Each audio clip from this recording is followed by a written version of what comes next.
Hello guys, welcome और welcome back to what यार। आज हम करने वाले हैं थर्ड चैप्टर हिस्ट्री का।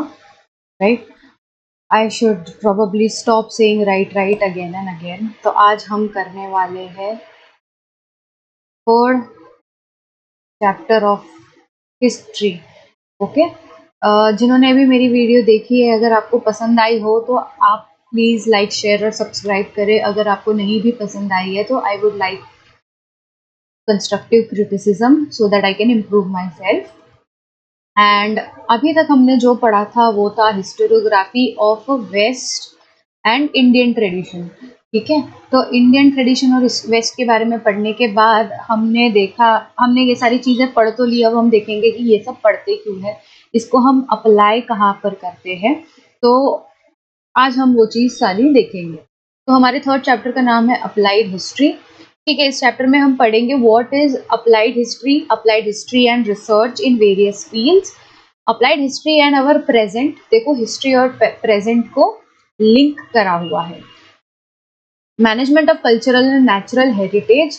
अब जैसे तुम्हें नेशनल हेरिटेज पता होगा, one of them is Kailash Nath temple, फिर हो गया ताजमहल हो गए, फिर बुलंद दरवाज़ा हो गया। ये सारी चीज़ें जो है वो रिकॉग्नाइज्ड नेशनल हेरिटेज है, तो उसको हम प्रिजर्व कैसे करते हैं वो देखेंगे। और फिर उसके बाद हिस्ट्री के अफिलिएटेड फील्ड्स कौन कौन से हैं, कि हम हिस्ट्री पढ़ने के बाद हम कहाँ कहाँ पे काम कर सकते हैं, कहाँ कहाँ पे एक्सप्लोर कर सकते हैं। ठीक है, तो शुरू, आई होप कि आपने लास्ट के जितने भी लेक्चर्स है, 2 लेक्चर जो मैंने अपलोड किए हैं उसको रिवाइज किया हुआ है। अगर आप रिविजन नहीं करोगे आपको कोई मार्क्स नहीं मिलने वाले, ना आपका स्टैंडर्ड जो है पढ़ाई का वो इम्प्रूव होने वाला।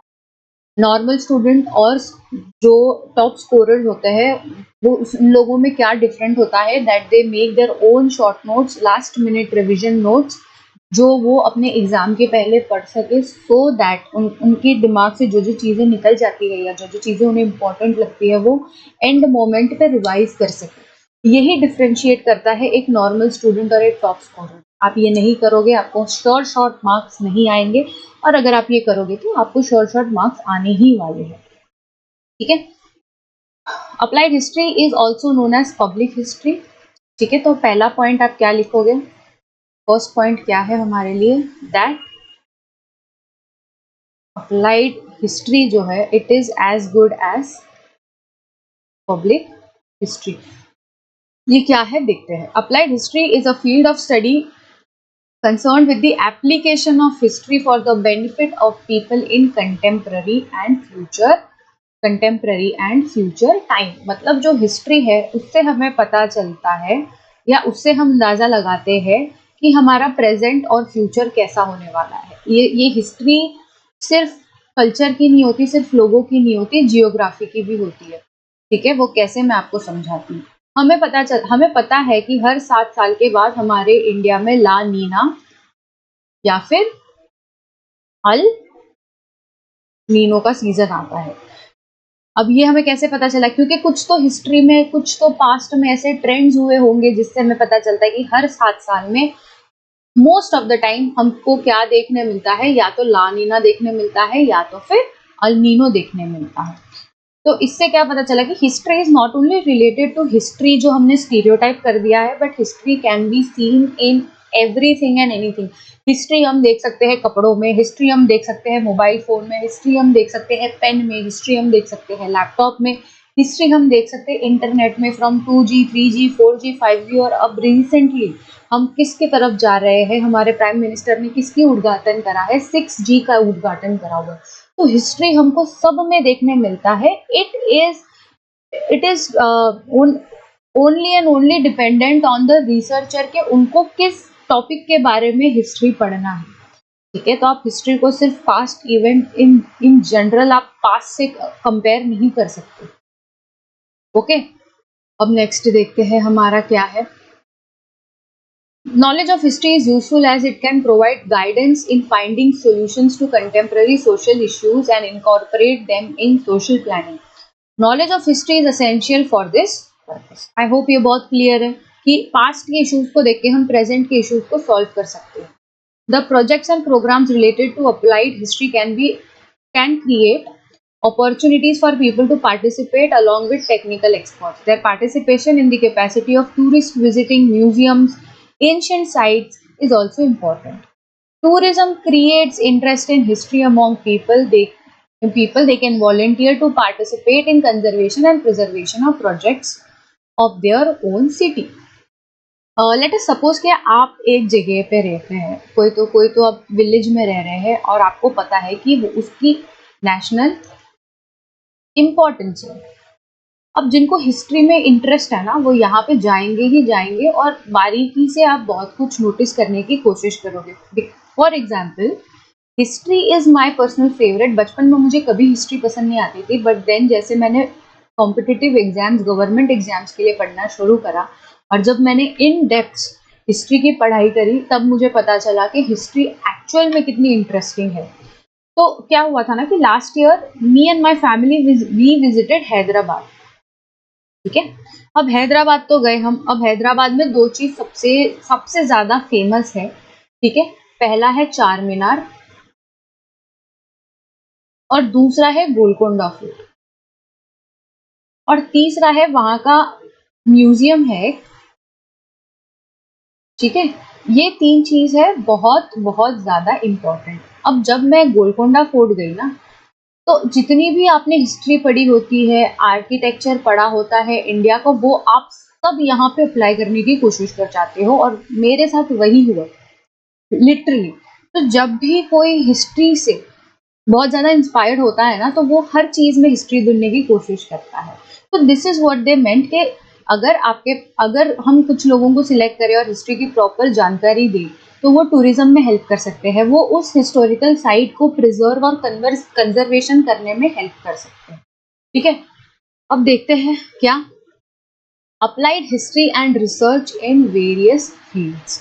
अब अप्लाइड हिस्ट्री मतलब क्या? आप हिस्ट्री को कैसे अप्लाई कर सकते हो अलग अलग फील्ड में। ठीक है, history is about past events, the way our present lifestyle is shaped and is dependent on the historical chain of events. Historical events can relate to various fields like politics. History politics में भी है, history society में भी है, history religion में भी है, history community में भी है, history philosophy में भी है, history technology and science में भी है। history हर चीज में है।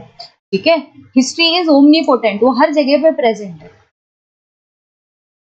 Each of these fields have their own history of building knowledge. The direction of the future development in every field is dependent on the state of available knowledge. Hence, the method of history can prove to be value in research of various fields. For example, पहला देखते हैं।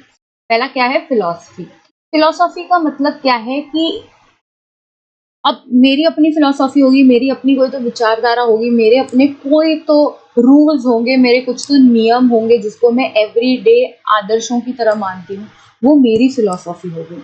तो philosophy का मतलब क्या है कि आप किसी एक टॉपिक पे इन डिटेल इन डेप्थ सोचते हो, फिर वो आपकी वे ऑफ लाइफ हो जाए। जैसे स्वामी विवेकानंद की फिलॉसफी वो अलग थी, महात्मा गांधी की फिलॉसफी अलग थी, भगत सिंह की फिलॉसफी अलग थी, सुभाष चंद्र बोस जी की फिलॉसफी अलग थी, पर थी उनकी कोई तो फिलॉसफी थी, कोई रही होगी, इसीलिए उनकी जो एक्शंस थी हमारे कोर्स ऑफ हिस्ट्री में वो अलग अलग टाइप की थी। राइट, तो देखते हैं कि ये लोग क्या कहना चाह रहे हैं। द हिस्ट्री ऑफ फिलॉसफी, मैंने आपको सिर्फ ये बताया है कि फिलॉसफी का मतलब क्या होता है। ठीक है, अब हिस्ट्री का क्या रोल है फिलॉसफी में, ये देखते हैं। Helps in understanding origin of various ideologies, the intellectual traditions. अब आइडियोलॉजीज का मतलब क्या है? हमने लास्ट लेक्चर में क्या देखा था? फेमिनिज्म, है ना, फेमिनिज्म देखा था, फिर मार्क्सिस्ट देखा था, फिर हमने देखा था सबल्टर्न, फिर और भी बहुत सारे होते हैं, जैसे लिबरल होते हैं। कुछ लोग अपने आप को लिबरल समझते हैं, कुछ लोग अपने आप को नियो लिबरल समझते हैं, कुछ लोग अपने आप को रियलिस्ट समझते हैं। ठीक है, अब ये सारी चीजें है ना फिलोसफी का एक पार्ट है। और भी मैं आपको बताती हूँ, ये तो इन जनरल ट्रेडिशन हो गए। ठीक है, ये तो एक इन जनरल ट्रेडिशन हो गए। फिर उसके बाद आते हैं थिंकर्स। आपने कुछ लोगों के नाम सुने होंगे, मार्क्स का तो नाम सुना ही होगा, एंटोनियो ग्राम्सी का तो नाम सुना ही होगा। फिर उसके बाद आपने सुना होगा प्लेटो के बारे में, आपने सुना हो गया मैकियावेली के बारे में। अगर नहीं सुना है तो भी कोई बात नहीं, ये सारे ग्रीक इंग्लिश फिलोसोफर्स है, फिर आपने सुना होगा एरिस्टोटल के बारे में, फिर एक फेमिनिस्ट थी अना अंद्रे करके, ठीक है। तो ये सारे क्या है, फिलोसॉफी के पार्ट है, ठीक है। तो इसमें क्या लिखा है, to those ideologies and their historical development philosophy needs a language as a medium of, हर चीज के लिए we need medium of expression, क्योंकि अगर हमारे पास कोई मीडियम ही नहीं है एक्सप्रेशन का, तो हम लोगों तक अपनी बात कैसे पहुंचाएंगे। इन ऑर्डर टू अंडरस्टैंड, कहाँ गई मेरी pen, in order to understand the philosophical expression, knowledge of history of language proves useful। Basically कहना क्या चाह रहे हैं कि आपको हिस्ट्री का अगर नॉलेज है तो आप अपनी बातों को बहुत अच्छे से लोगों के सामने प्रेजेंट कर सकते हैं। नॉट दैट कि आपको हिस्ट्री की नॉलेज होनी ज़रूरी है, बट अगर आपको हिस्ट्री का नॉलेज है तो आपके फील्ड की अगर आपको हिस्ट्री पता है तो आप अपनी बातों को बहुत ही प्रेजेंटेबल तरीके से लोगों के सामने रख सकते हैं, ठीक है। तो ये तो हो गया role of history in philosophy. अब देखते हैं कि हिस्ट्री जो है और साइंस का है वो क्या रिलेशन है। The history of science helps in understanding the chronological order. क्या इंपॉर्टेंट शब्द आया यहाँ पे, क्रोनोलॉजिकल ऑर्डर, ठीक है, ये इंपॉर्टेंट है यहाँ पे। Of scientific discoveries, scientific discoveries, inventions, and theories. It can also help to understand the cause-effect chain that led to those discoveries and interventions. Science is always about theses and antitheses, और यही same चीज philosophy में apply होती है, यही same चीज political science में भी अप्लाई होती है। ये चीज हर जगह अप्लाई होती है कि मैंने कुछ बात कही, समझो कि मैंने एक बात कही ए, ठीक है, मैंने उसको प्रूव करने की कोशिश करी।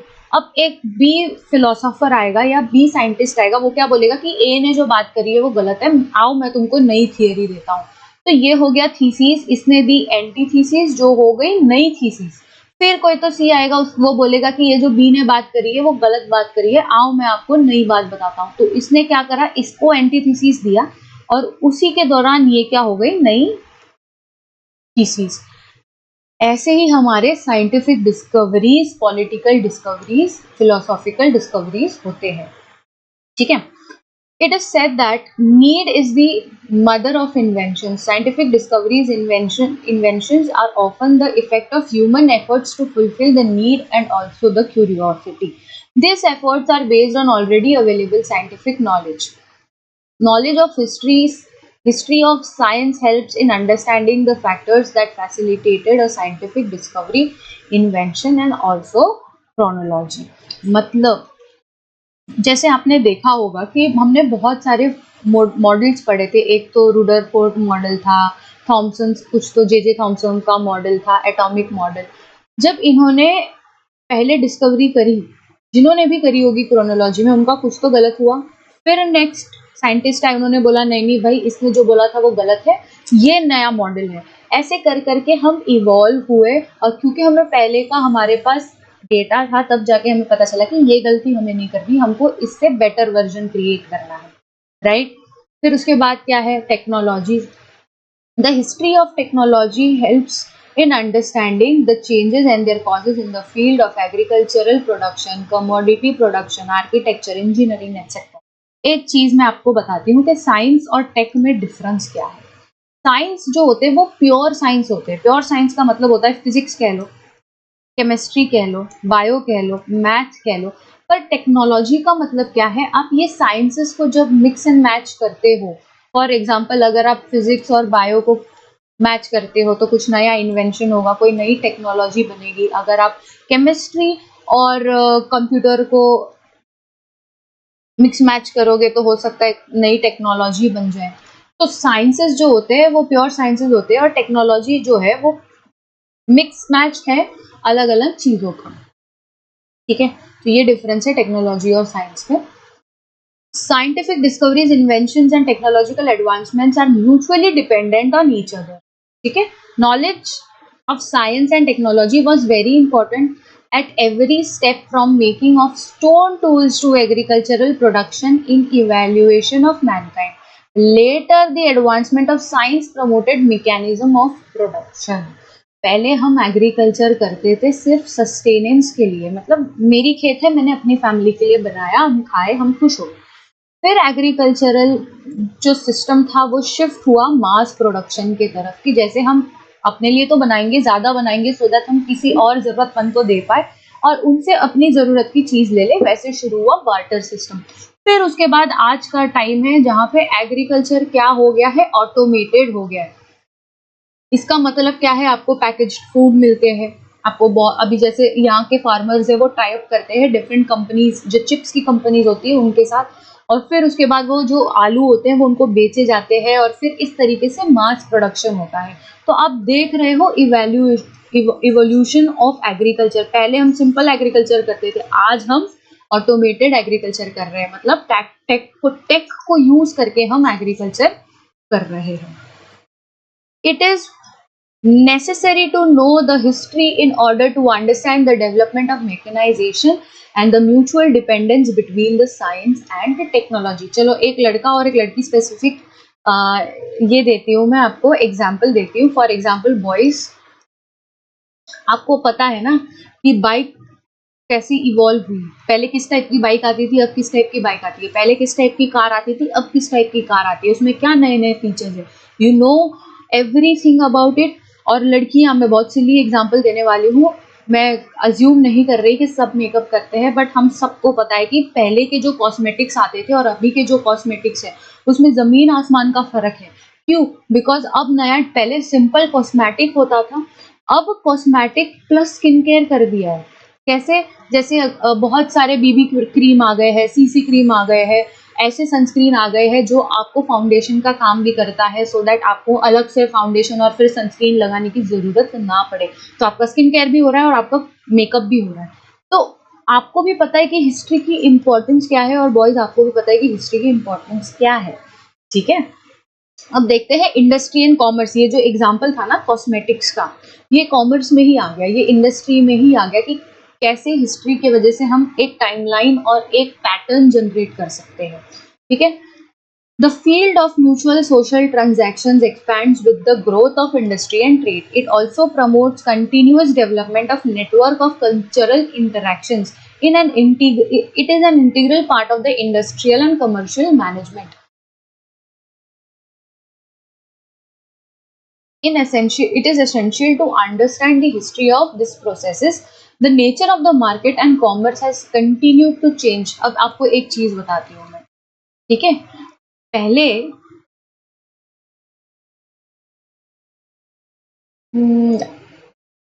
पहले ना सारा मैथ कैलकुलेटर से होता था, दिमाग से होता था, इंसान अपना दिमाग लगाता था और उसके बाद कोई कंक्लूजन आता था। अब आपने देखा होगा कि सब इसके पीछे पागल है, डेटा साइंस। मतलब डेटा को यूज करके आप एक कंक्लूजन ड्रॉ कर रहे हो कि कुछ प्रोडक्ट है जो मुंबई में ज्यादा चलते हैं और कुछ प्रोडक्ट ऐसे हैं जो दिल्ली में ही ज्यादा अच्छे चलते हैं। फॉर एग्जाम्पल मैं बताती हूँ, वड़ा पाव खाने जाओगे आप दिल्ली में जाओगे? नहीं, आपको पता है अगर आपको वड़ा पाव खाना है आप मुंबई में आओगे या फिर पुणे में जाओगे। अगर आपको मोमोज खाने हैं तो आप पहाड़ पे जाओगे, अगर उतना एफोर्ड नहीं कर सकते तो फिर दिल्ली जाओगे, है ना? और अगर आपको छोले भटूरे खाने हैं तो सबको पता है या तो आप पंजाब हरियाणा साइड जाओगे या फिर आप दिल्ली के छोले भटूरे खाओगे। एम आई मेकिंग सेंस और नॉट? तो अब क्या हो रहा है कि हम इंडस्ट्री में भी हिस्ट्री यूज कर रहे हैं कि अब हिस्ट्री और कहाँ यूज कर सकते हैं। फॉर एग्जाम्पल मुंबई की बारिश, हमें पता है जून में, जुलाई में सबसे ज्यादा बारिश पड़नी है तो पड़नी है, अक्टूबर में बारिश शाम को आती है तो आती ही है विथ थंडर, और यही चीज हो रही है मुंबई में। तो ये क्या है? हिस्ट्री है। हिस्ट्री की वजह से हमें पता है कि कौन सा क्या ट्रेंड हो सकता है। ठीक है, accordingly the nature of human relationship and the social organization has also continued to change. To understand this development, it is necessary to study the history of culture, social organization and economic institutions. अब देखते हैं management studies. Management studies का मतलब वो है कि लोग MBA जो करते हैं वो उसमें सब मैनेजमेंट, वो मैनेजमेंट स्टडीज में आता है। फॉर एग्जांपल कुछ लोग होटल मैनेजमेंट करते हैं, वो भी मैनेजमेंट स्टडीज में आता है। In order to understand the various factors involved in the chain of production, such as means of production, human resources and process of production, as well as the chain and market, sales management, etc. Essential to have knowledge of similar functional system of the past. It is essential to understand the psychological character of people working at various levels of the chain. एक बात बताती हूँ मैं, जो CEO की thinking होगी वो अलग होगी, जो मैनेजर की थिंकिंग होगी वो अलग होगी, जो वीपी की थिंकिंग होगी वो अलग होगी, जो लोअर लेवल पे काम करता है एक एम्प्लॉय की तरह उसकी भी थिंकिंग अलग होगी। तो अगर आप ह्यूमन रिसोर्स में हो या सप्लाई चेन मैनेजमेंट में हो या आप मैनेज करते हो या एडमिनिस्ट्रेशन में हो, आपको हर किसी की थिंकिंग से वाकिफ होना पड़ेगा, तब जाके आप प्रॉपरली मैनेज कर पाओगे। वरना अगर आप सीईओ को वैसे ही ट्रीट करोगे जैसे आप एक एम्प्लॉय को ट्रीट करते हो, या आप एम्प्लॉय को भी वैसे ही ट्रीट करोगे जैसे एक सीईओ को ट्रीट करते हो, तो ये क्या हो जाएगा, मिसमैच हो जाएगा, और that is not proper, that will not lead to proper functioning of the firm that you are managing. ठीक है? And marketing for the healthy management. In order to achieve it, understanding the social and economic institutions that support the industrial and commercial processes is important. Knowledge of history is in this regard makes management at various levels easier. अब देखते हैं arts. ठीक है, arts में history का क्या role है। It is important to understand the development of various art forms with the help of their style of expression, their foundation in the form of intellectual, emotional, cultural traditions. The key to express it in any art form, emotional temperament, the artist and the development of history of irrespective of art form can be understood with the help of cultural history. एक और simple सा example लेते हैं कि पहले के time पे हम जो भी डांस करते थे, जो भी नृत्य करते थे, या जो भी सिंगिंग होती थी वो थोड़ी कल्चरल होती थी। फॉर एग्जांपल आप कथक करते थे, आप भरतनाट्यम करते थे, आप ओडिशा के स्टाइल में डांस करते थे, आप ओडिया वाले डांस करते थे, आप आसामीज बिहू स्टाइल का डांस करते थे, और उसी को आप अपना वे ऑफ एक्सप्रेशन बनाते थे। अब क्या हो गया है, with evolution of songs, जैसे more rap songs are coming, more pop songs are coming, more westernized form of art is coming, हमारा जो एक्सप्रेशन भी है वो भी बहुत ज़्यादा रेवोल्यूशनाइज हो गया है। फॉर एग्जाम्पल, मैं नहीं तो कौन वे, वो गाना नहीं था उनका, तो हमारा जो एक्सप्रेशन है वो भी चेंज हो रहा है जैसे जैसे टाइम चेंज हो रहा है। तो हम इवोल्यूशन पता कर सकते हैं कि हमारा जो आर्ट है वो भी कैसे इवॉल्व हुआ। ठीक है, चलो अब देखते हैं ह्यूमैनिटीज। ह्यूमैनिटीज में क्या है, humanities include discipline like history, archaeology, sociology, anthropology, political science and economics. To understand the history of the origin and the development of this origin of these disciplines is an essential part of their learning. The disciplines are supposed to have their origin in philosophy. आगे जाके अगर आप arts करते हो तो one thing that you will note is that जितनी भी branches है इसकी ह्यूमैनिटीज की, उसका ओरिजिन किससे हुआ है, फिलोसॉफी। इसलिए देखना कि हमने स्टार्ट फिलोसॉफी से किया, बिकॉज वो उसकी जो निजात थी वो अलग ही हुई थी। वो पहले आया था, उसके बाद आया पॉलिटिकल साइंस, फिर उसके बाद अलग अलग चीज़ें आने लग गई। फॉर एग्जांपल फिर हमने साइकोलॉजी को अलग कर दिया, पॉलिटिकल साइंस को अलग कर दिया, हिस्ट्री को अलग कर दिया, ज्योग्राफी को अलग कर दिया, फिर हमने सोशियोलॉजी को अलग कर दिया फिलोसॉफी से। पहले ये सब जो है फिलोसॉफी के ही पार्ट थे। अगर आप ये सब भी पढ़ रहे हो तो आप एक फिलोसॉफी के स्टूडेंट ही कहलाए जाओगे। ठीक है, फिर उसके बाद देखते हैं ancient people all over the world try to speculate in order to understand the relationship between universe and human existence. जब ये बातें करते हो ना कि हमारा और यूनिवर्स का क्या रिलेशन है, ये पूरा इनफाइनाइट जगत का और इस नेचर का क्या रिलेशनशिप है, तो आप कौन से टाइप की बातें कर रहे हैं, आप फिलोसॉफिकल टाइप की बातें कर रहे हैं। ठीक है, it gave rise to various mythological stories about the origin of the world, universal order, human life, god, goddesses, rituals, their philosophical explanation. Roots of philosophical ponderings are to be found in these mythological stories.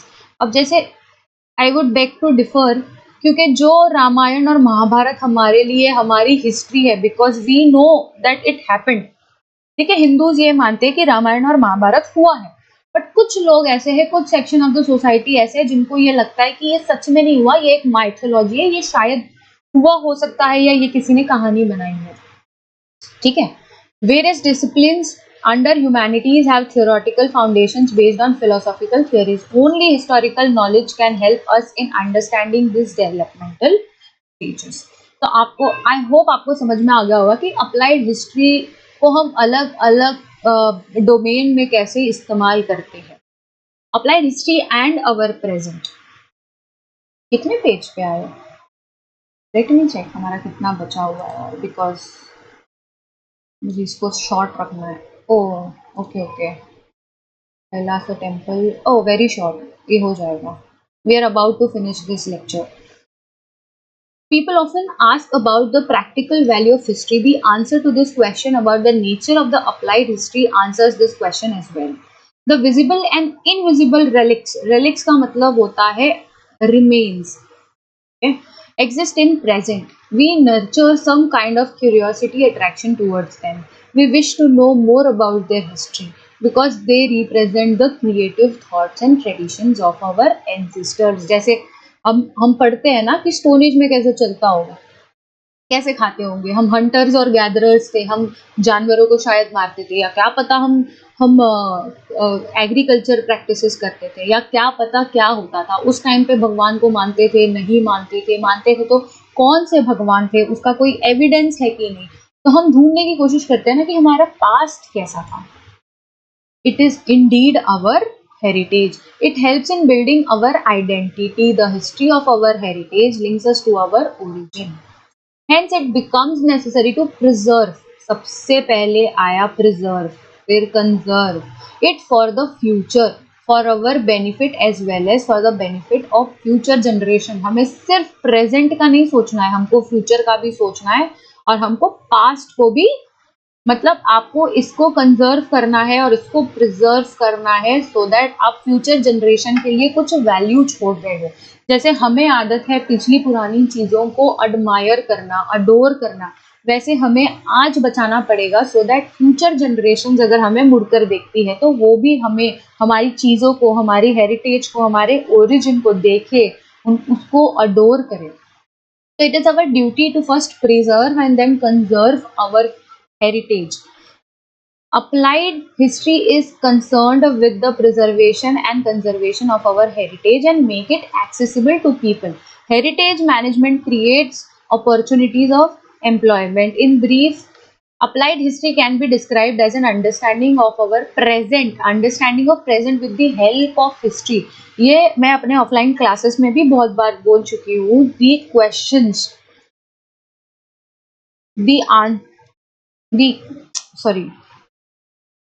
the questions of present can be answered with the help of past. जितने भी आप सवाल ढूंढ रहे हो ना present में, अगर आप थोड़ी हिस्ट्री देखोगे उस टॉपिक के बारे में, आपको उसका आंसर जरूर जरूर और जरूर मिलेगा. उन्होंने यही लिखा है.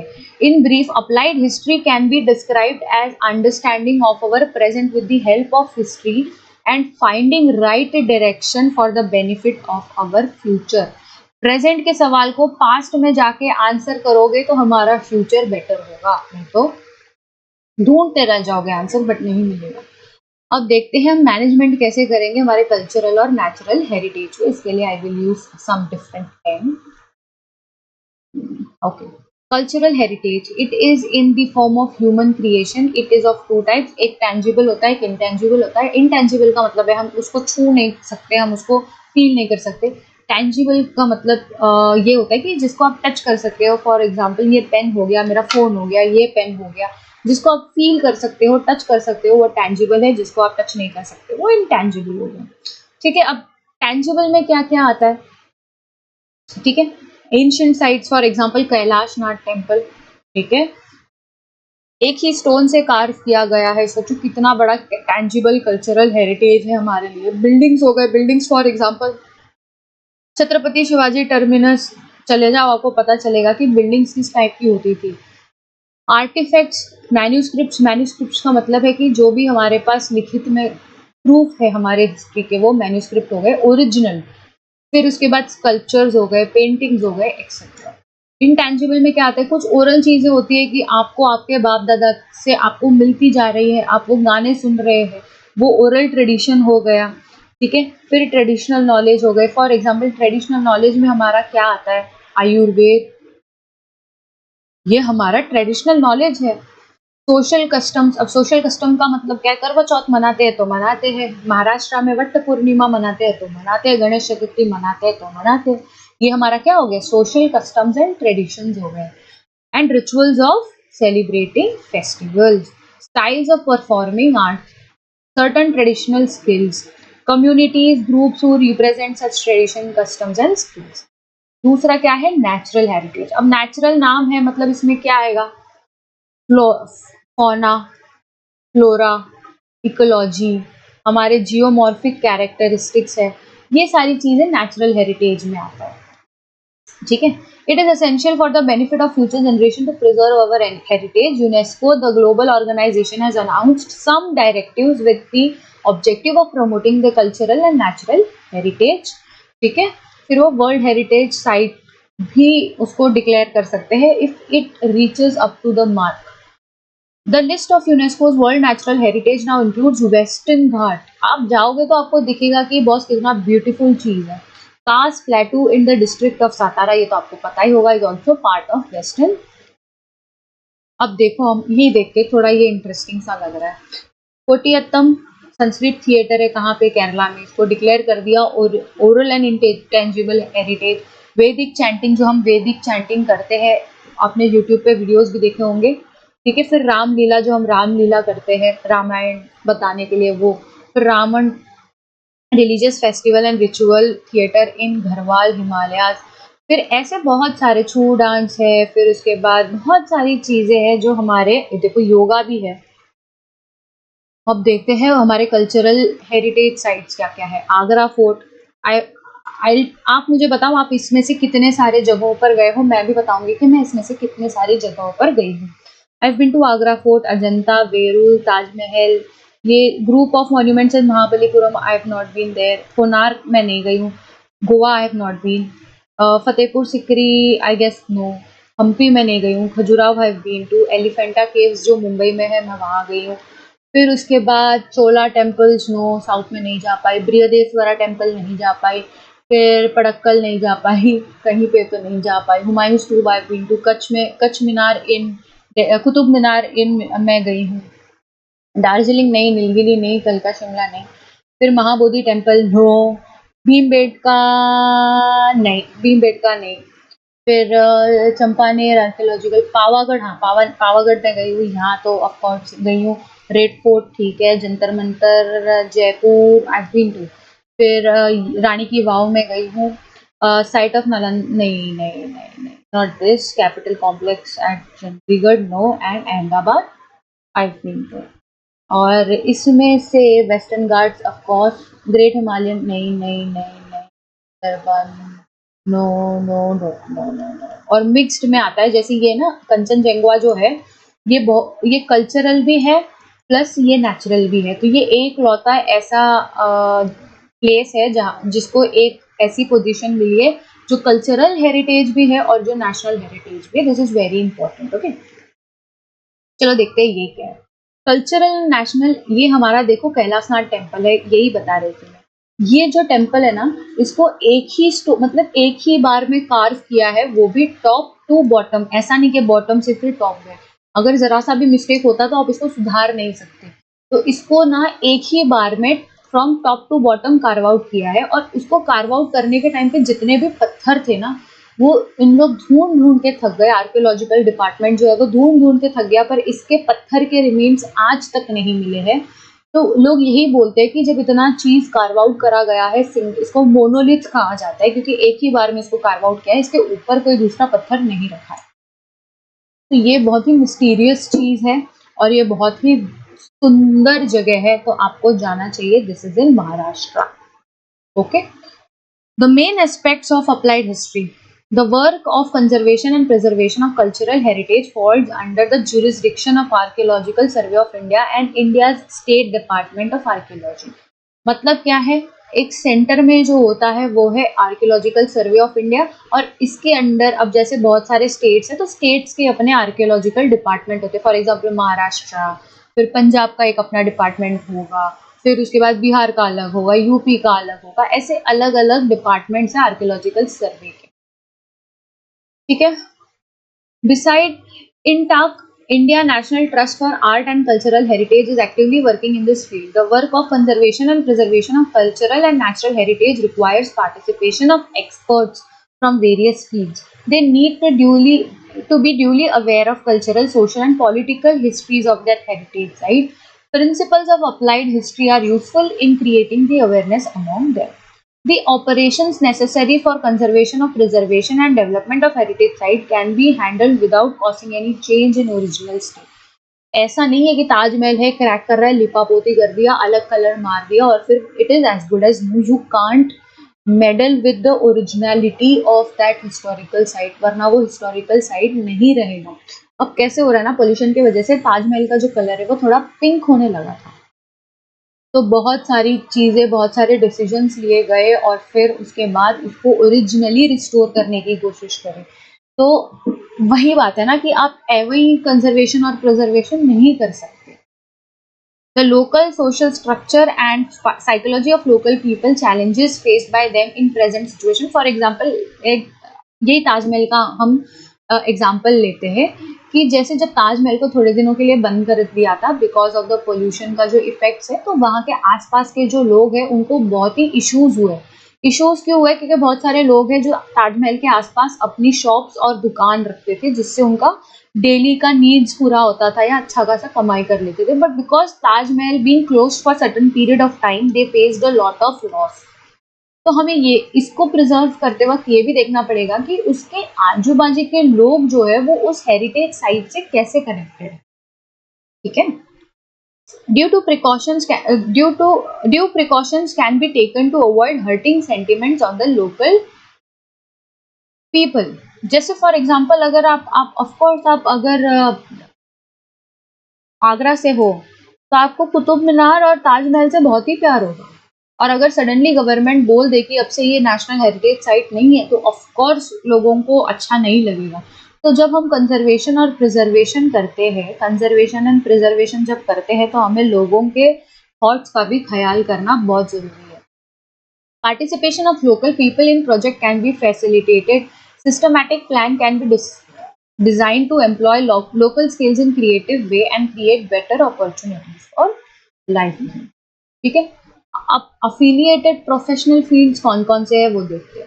म्यूजियम्स एंड आर्काइव्स, आप म्यूजियम में काम कर सकते हो, आप आर्काइव्स डिपार्टमेंट में काम कर सकते हो।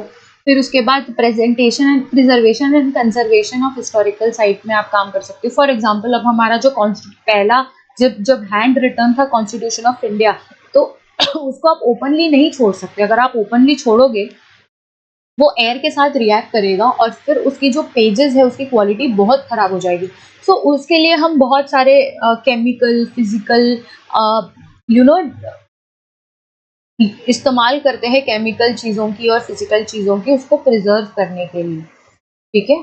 टूरिज्म एंड हॉस्पिटैलिटी, ये तो आपको पता है, एंटरटेनमेंट एंड मास मीडिया, ये देखते हैं। Clay tablets. The earliest museum in the world was discovered during the excavations at the city of Ur in Mesopotamia. एक देखती हूँ कि मेसोपोटामिया के बारे में क्यों बताया गया। जब इंडिया में हड़प्पन सिविलाइजेशन चल रहा था तब इजिप्ट में मेसोपोटामिया वाला कल्चर चल रहा था वहाँ पे, तो हम दोनों लिंक्ड हैं। The excavations were conducted by Sir Leonard Woolley. This museum was built by the Princess of Mesopotamia. Her name was Enigildi. She herself was curator of museum. ये हो गया Indian Museum at Kolkata. Archives preserve and store old documents, official records. क्या हो गया? ठीक है। Every field mentioned here requires expert personnel and specialized skill. For example, architect, engineers, historians, archaeologists, museum curators, sociologists, professionals, etc. Legal experts, skilled photographers, of course. This is just a representative list, इसमें और भी detail में requirement होती है।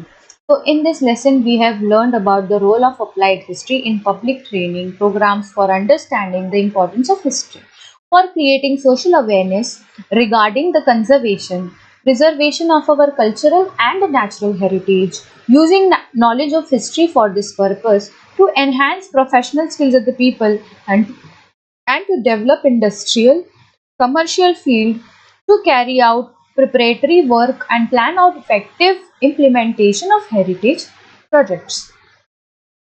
तो अब मैं आप लोगों से एक चीज़ एक्सपेक्ट करती हूँ कि अगर आप ये लेक्चर पूरा देखते हो, जब भी कभी देखते हो, मुझे इसके आंसर चाहिए, इसका आंसर चाहिए, इसका आंसर चाहिए। अगर आप लिख सकते हो तो इसका आंसर भी लिख देना, आपके लिए अच्छा रहेगा। अब हम देखेंगे the history of Indian art, ये हम नेक्स्ट लेक्चर में देखेंगे। मीनवाइल रिवीजन करो, शॉर्ट समरी प्रिपेयर करो। अभी अक्टूबर चल रहा है, आपके पास बहुत कम टाइम है, आपके प्रीलिम्स चालू हो जाएंगे। प्रीलिम्स चालू हो जाएंगे तो आपके पास ये सब करने की टाइम बचेगी नहीं। तो आप जब तक फेब पहुंचते हो तब तक आपको आपकी वीकनेसेस पता होनी चाहिए, उसको टैकल कैसे करना है ये भी आपको पता होना चाहिए। तभी आप एसएसटी में अच्छे मार्क्स स्कोर कर पाओगे, वरना तो भूल जाना, साफ सीधी बात है। ठीक है, तब तक के लिए अगर आपको ये लेक्चर अच्छा लगा हो तो लाइक, शेयर एंड सब्सक्राइब। जय हिंद, जय भारत, भारत माता की। मिलते हैं नेक्स्ट लेक्चर में। Thank you for watching बॉटयार्ड।